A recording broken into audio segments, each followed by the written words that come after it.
आज की बड़ी खबर, कृषि बिल के खिलाफ किसान संगठनों ने 8 दिसंबर को भारत बंद का ऐलान किया है। सरकार के साथ कई दौर की बातचीत बेनतीजा रहने के बाद किसान संगठनों ने इस बंद का आह्वान किया है। किसान संगठनों का दावा है कि 8 दिसंबर को ये बंद ऐतिहासिक होगा। किसान संगठनों ने साफ कहा है कि बंद के दौरान टोटल चक्का जाम होगा। केवल एम्बुलेंस और शादी से जुड़े वाहनों को ही आने जाने की इजाजत मिलेगी।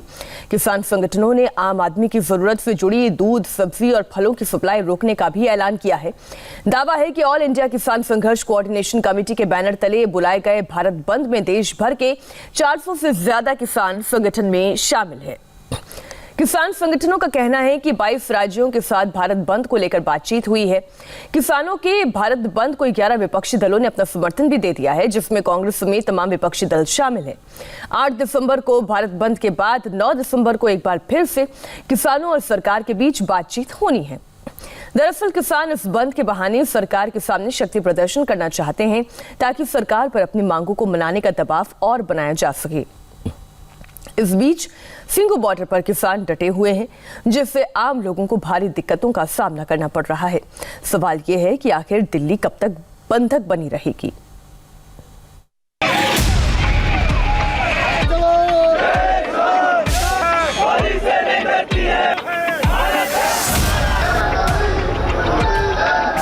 टोटल चक्का जाम,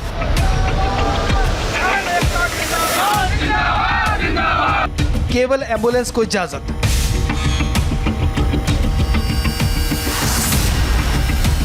दूध, सब्जी की सप्लाई बंद। फलों के लिए तरसेंगे लोग।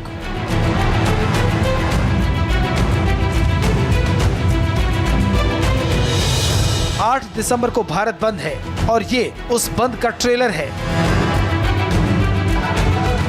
किसान संगठनों का दावा है कि 8 दिसंबर का बंद ऐतिहासिक होगा। न कोई आ पाएगा न जा पाएगा।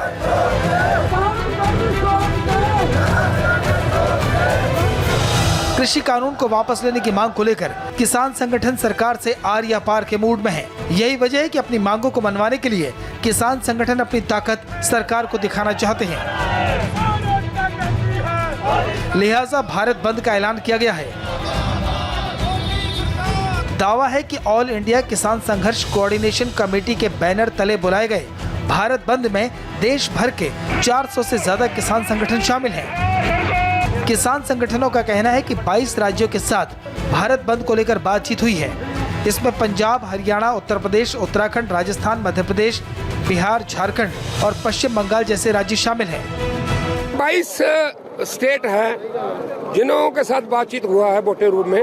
ये उसमें से 13-14 स्टेट जिसका प्लान बन गया है स्टेट हाईवे और डिस्ट्रिक्ट हाईवे और नेशनल हाईवे बंद करने का, यानी ये है चक्का जाम। और टोटल बंद को तो इतना सभी, जो मैं एक लीडर हूँ, मेरे जैसे 100 लीडर है यहाँ कम से कम, सभी के व्हाट्सएप पर और सभी को ईमेल इतना, यानी जैसे देखिए हमारे पन बस है, रोडवेज है, यानी इवन रेलवे का जो कपूरथला फैक्ट्री है, यानी ऐसे लोग जो बहुत मिल रहा है, सभी लोग कहते हैं हम तो बंद करना ही कर रहा है। बड़ी बात यह है कि कांग्रेस समेत तमाम विपक्षी दलों ने इस बंद को अपना समर्थन दिया है। यानी विपक्ष ने अपना समर्थन देकर यह बताने की कोशिश की है कि वो कृषि बिल पर किसानों के साथ खड़ी है। किसान संगठनों की माने तो भारत बंद देशव्यापी होगा, यानी देश भर में भारत बंद रहेगा। भारत बंद के दिन सुबह 8 बजे से लेकर दोपहर 3 बजे तक होगा। बंद के दौरान केवल जरूरी सेवाओं को ही इजाजत मिलेगी। प्रदर्शन के दौरान एम्बुलेंस को नहीं रोका जाएगा। इसके अलावा शादियों की गाड़ियों को भी छूट रहेगी। दूध, सब्जी और फलों की सप्लाई पर रोक रहेगी।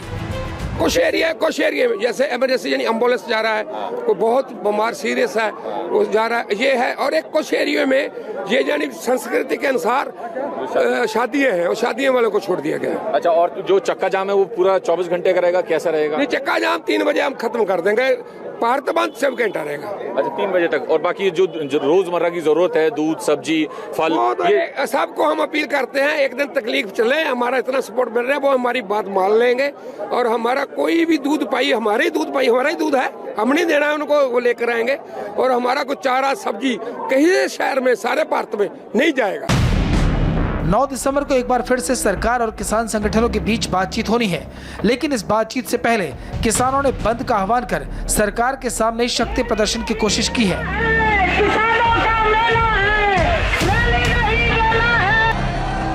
इस बीच दिन प्रतिदिन सिंधु बॉर्डर पर किसानों की संख्या बढ़ती जा रही है। ओलंपिक मेडलिस्ट विजेंद्र सिंह ने सिंघू बॉर्डर पहुंचकर किसान आंदोलन का समर्थन किया है। उन्होंने किसान बिल को काला कानून बताया है और बिल वापस नहीं लेने पर राजीव गांधी खेल रत्न पुरस्कार वापस कर देने का ऐलान किया है। जैसे हमारे कोच साहब गुरबख्श सिंह संधू जी ने मैंने कटिंग देखी कि उन्होंने द्रोणाचार्य वापस करने की सरकार को अपनी मांग रखी है।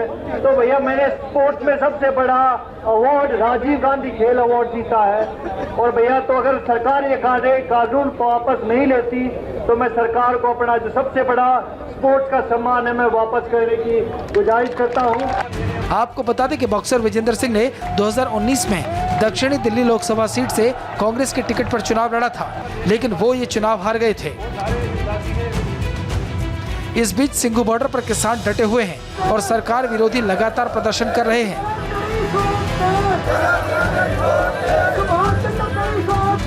किसान यूनियन देश भर में चक्का जाम इसलिए कर रही है ताकि सरकार पर कृषि कानून वापस लेने का दबाव बनाया जा सके। किसान यूनियन ने देश भर के किसानों से आंदोलन को और तेज करने का आह्वान किया है। Kumar Sonu, India TV, Delhi. किसान आंदोलन का झंडा बुलंद करके विपक्षी दल केंद्र की मोदी सरकार के खिलाफ विरोध का एजेंडा चला रहे हैं। विरोधी चाहते हैं कि सरकार आंदोलन की वजह से किसानों के सामने झुक जाए और कृषि कानून वापस ले ले। इस बीच राजनीतिक दलों ने किसानों के भारत आंदोलन का समर्थन किया है और अपने कार्यकर्ताओं से देश भर में चक्का जाम करने की अपील की है। एक नहीं, दो नहीं, बल्कि दर्जनों राजनीतिक पार्टियां भारत बंद के बहाने अपनी सियासी जमीन तलाशने में जुट गई हैं। कांग्रेस जहां जगह जगह विरोध प्रदर्शन करेगी, वहीं समाजवादी पार्टी उत्तर प्रदेश में साइकिल यात्रा निकालेगी। कृषि कानून को लेकर केंद्र सरकार पर दबाव बनाने के लिए विपक्षी दलों के नेता 9 दिसंबर को राष्ट्रपति से मुलाकात भी करेंगे और 9 दिसंबर को ही किसानों और सरकार के बीच अगले दौर की बातचीत भी होनी है। ऐसे में अंदाजा लगाया जा सकता है कि कैसे किसानों को भड़काने की यह मुहिम चलाई जा रही है। 8 तारीख को भारत बंद करेंगे। हाँ, भारत बंद करेंगे। ਸ਼੍ਰੋਮਣੀ ਅਕਾਲੀ ਦਲ ਦੇ ਵਰਕਰਾਂ ਨੂੰ ਬੇਨਤੀ ਕਰਦਾ ਹੈ ਕਿ ਪੂਰੀ ਜ਼ੋਰ ਦੋਨਾਂ ਉਹਨਾਂ ਦਾ ਪੂਰਾ ਸਮਰਥਨ ਦੇਣ। किसान हमारे बैठे हैं दिल्ली को घेर करके, उनके समर्थन में उत्तर प्रदेश में लगातार किसान यात्राएं चलेंगी। कुछ राजनीतिक लोग इसके अंदर आग में घी झोंकने का काम कर रहे हैं। 8 ਤਰੀਕ ਨੂੰ ਸਾਰੇ ਕਿਸਾਨ ਜਥੇਬੰਦੀਆਂ ਨੇ, ਸਾਰੇ ਕਿਸਾਨ ਭੈਣਾਂ ਭਰਾਵਾਂ ਨੇ ਪੰਜਾਬ ਦੇਸ਼ ਵਿੱਚ ਬੰਦ ਕਰਨ ਦਾ ਫੈਸਲਾ ਕੀਤਾ ਹੈ। मैं श्रोमणी अकाली दल के वर्करों को बेनती करता है कि पूरी जोर दोना उन्होंने पूरा समर्थन दें तो पूरा सहयोग दें। दशकों से बीजेपी की सहयोगी रही अकाली दल के प्रमुख सुखबीर बादल ने कृषि कानून के खिलाफ किसानों के बंद का समर्थन किया। यही नहीं, उन्होंने केंद्र सरकार को झुकाने के लिए अन्नदाताओं से साथ आने की अपील की है। यह लड़ाई पूरे देश के अन्नदाता दी है सेंटर की सरकार के खिलाफ। मैनू पूरी आस है कि जिस तरीके ना संघर्ष चल रहा है सेंटर की सरकार को झुकना पैना है। सुखबीर बादल अकेले नहीं हैं। किसानों के नाम पर राजनीति की रोटियां सेकने को तैयार पार्टियों की लिस्ट लंबी है। किसानों के भारत बंद के समर्थन में देश भर के विपक्षी दल एकजुट हो गए हैं। कांग्रेस, शिवसेना, अकाली दल, वामपंथी दल, समाजवादी पार्टी, तृणमूल कांग्रेस, राष्ट्रीय जनता दल, तेलंगाना राष्ट्र समिति, राष्ट्रीय लोकदल, आम आदमी पार्टी और कमल हसन की मक्कल नीति मय्यम पार्टी जैसे राजनीतिक दल बंद का समर्थन कर रहे हैं। अकाली दल के साथ साथ एनडीए से अलग होकर एनसीपी और कांग्रेस के समर्थन से महाराष्ट्र में सरकार बनाने वाली शिवसेना ने भी किसानों के बंद के साथ आने का फैसला किया है। शिवसेना के नेता संजय राउत ने ट्वीट करते हुए लिखा, किसान अन्नदाता हैं, इसलिए उनके प्रति हमारी नैतिक जिम्मेदारी के नाते देश की जनता को भी किसानों के बंद में स्वेच्छा से हिस्सा लेना चाहिए। शिवसेना किसानों की मांग हो और 8 दिसंबर के भारत बंद में उनके साथ है। कांग्रेस ने तो अपने कार्यकर्ताओं से ट्रैक्टर रैलियां और हस्ताक्षर अभियान चलाकर भारत बंद को सफल बनाने की अपील की है। वहीं कांग्रेस बंद के दौरान दिल्ली में बीजेपी मुख्यालय का घेराव भी करेगी। राहुल गांधी जी ने हस्ताक्षर अभियान, किसान सम्मेलन, ट्रैक्टर रैलीज करके एक जो आवाज़ उठाई थी किसानों के पक्ष में, उसी आवाज़ को हम बुलंद करते हुए 8 दिसंबर को हमारे ज़िला मुख्यालयों पर, प्रदेश कांग्रेस कमेटी के कार्यालयों पर तमाम जगह प्रदर्शन किए जाएंगे और इस बंद को सफल बनाने में कांग्रेस एड़ी चोटी का जोर लगाएगी। केंद्रीय कृषि राज्य मंत्री कैलाश चौधरी ने विरोधी दलों पर पलटवार करते हुए कहा कि वो किसानों को भड़काने की कोशिश कर रहे हैं। आज देश के किसान हैं वो नरेंद्र मोदी जी की इन योजनाओं के ऊपर सहमत है, लेकिन कुछ राजनीतिक लोग इसके अंदर आग में घी झोंकने का काम कर रहे हैं। लेकिन मुझे पूरा विश्वास है नरेंद्र मोदी जी के नेतृत्व के ऊपर, और किसानों पर भी मुझे भरोसा है कि किसान ऐसा निर्णय नहीं लेंगे कि जिससे कि देश के अंदर कहीं पर भी अशांति हो। वहीं कृषि मंत्री नरेंद्र सिंह तोमर ने ट्वीट करते हुए एक बार फिर कहा कि केंद्र की मोदी सरकार किसानों के कल्याण के लिए काम कर रही है। हालांकि विरोधी दल सरकार के इन दावों को मानने के लिए तैयार नहीं है और किसानों के सहारे अपनी राजनीतिक रोटियां सेकने में लगे हैं। तमाम पॉलिटिकल पार्टीज की तरफ से 8 तारीख के भारत बंद को सपोर्ट किया गया है। मैं नाम से किसी का यहाँ पे इस मंच से जिक्र नहीं करना चाहता। मैं सबको धन्यवाद देना चाहता हूँ, सबसे अनुरोध करना चाहता हूँ कि अपने झंडे छोड़ के किसान की हैसियत से हर हिंदुस्तानी इसमें शामिल हो। ये हिंदुस्तान का आंदोलन है, अब सिर्फ किसान का भी नहीं बचा, पूरे हिंदुस्तान का आंदोलन है। किसानों के साथ आने का दावा करने वाली विपक्षी पार्टियों के नेता सिर्फ 8 तारीख को बंद में शामिल नहीं होंगे, बल्कि वो 9 दिसंबर को राष्ट्रपति से भी मिलेंगे। 9 दिसंबर को ही सरकार के साथ किसानों की अगली बैठक भी होनी है, जिसमें कृषि कानून पर सहमति बनाने की कोशिशें की जा रही हैं। किसानों के आंदोलन को जारी रखने के लिए कैसे सियासी खेल खेला जा रहा है, ये भी जानना जरूरी है। दरअसल सरकार लगातार कानून में संशोधन की बात कह रही है, लेकिन किसान है कि कानून को रद्द करने पर अड़े हैं, जो किसी भी तरह संभव नहीं है। दावा यह है कि किसान को ऐसी मांग के लिए विरोधियों के जरिए सरकार के खिलाफ भड़काया जा रहा है। जलती आग में घी डालकर उसका फायदा सियासी पार्टियां उठाने की फिराक में तो किसान आंदोलन के साथ से ही लगी थी, लेकिन अब उसका खुल्लम खुल्ला ऐलान किया गया है।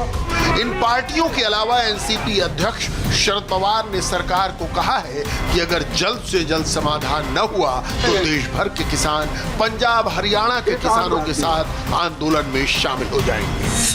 जबकि हकीकत ये है कि ये वही शरद पवार हैं जिन्होंने बतौर कृषि मंत्री मुख्यमंत्रियों को पत्र लिखकर एपीएमसी में सुधार की मांग की थी, ताकि प्राइवेट सेक्टर की हिस्सेदारी को बढ़ावा दे। ये लेटर पढ़ लीजिए, पूरी तस्वीर क्लियर हो जाएगी। यूपी के पूर्व सीएम अखिलेश यादव ने भी किसानों को समर्थन का ऐलान किया है। किसानों के समर्थन और कृषि कानूनों के खिलाफ समाजवादी पार्टी अब यूपी के हर जिले में किसान यात्रा निकालेगी। हम बधाई देना चाहते हैं उन किसानों को, पंजाब हरियाणा और उत्तर प्रदेश के और देश के जिस कोने से भी किसान आए हैं। हम समाजवादी पार्टी के लोग भी उन किसानों की मांगों का पूरा समर्थन कर रहे हैं। जो कानून लाए गए हैं उन कानूनों से किसान की मदद नहीं होगी। हमारे देश की किसान की मदद तभी होगी जब सरकार आगे आए। लेफ्ट सदा से मोदी विरोधी है, लिहाजा उसे किसान आंदोलन में अपनी जमीन नजर आती है। ममता बनर्जी पश्चिम बंगाल विधानसभा चुनाव से पहले बीजेपी की नस दबाने का औजार ढूंढ रही है। फार्मर्स के लिए एक सबसे ज़्यादा एक खतरा का चीज़ है कि फार्मर्स को भी जितना भी हक है उसको छीन लिया है। अभी फार्मर्स कहाँ जाएंगे? कोई जोतदार आएंगे, कोई लुटेरा आएगा लेके चला जाएंगे। बीजेपी क्यों ऐसा कर रहा है? बीजेपी देश को क्यों नहीं देख रहा है? देश का इकोनॉमी क्यों डेवलप नहीं कर रहा है? कोविड का वैक्सीन लेके जल्दी से जल्दी वैक्सीन लोगों को क्यों नहीं पहुंचाया? क्यों फार्मर्स के ऊपर में इतना अत्याचार करते हैं? अखिलेश यादव बीजेपी के हाथों ऐतिहासिक हार भूल नहीं पा रहे। आंदोलन उन्हें मौका लगता है। आरजेडी बिहार में ताजा हार का हिसाब किसान आंदोलन में तलाश रही है। तेजस्वी यादव किसानों के साथ आंदोलन में कंधे से कंधा मिलाकर चलने की चाहत रखते हैं। किसान विरोधी जो बिल है, जो कृषि बिल जो भारत सरकार ने लाने का काम किया है, ये किसान विरोधी है। और हम लोगों की मांग है कि जो किसान जो सड़कों पर जो आंदोलन कर रहे हैं उनकी हर एक मांग को जो है पूरी की जाए। किसान जो है अन्नदाता है और किसान जो है वो पूरे विश्व को जो है खिलाने का काम करता है, अन्नदाता है। और भारत जो देश है लगभग जो है कृषि प्रधान देश है।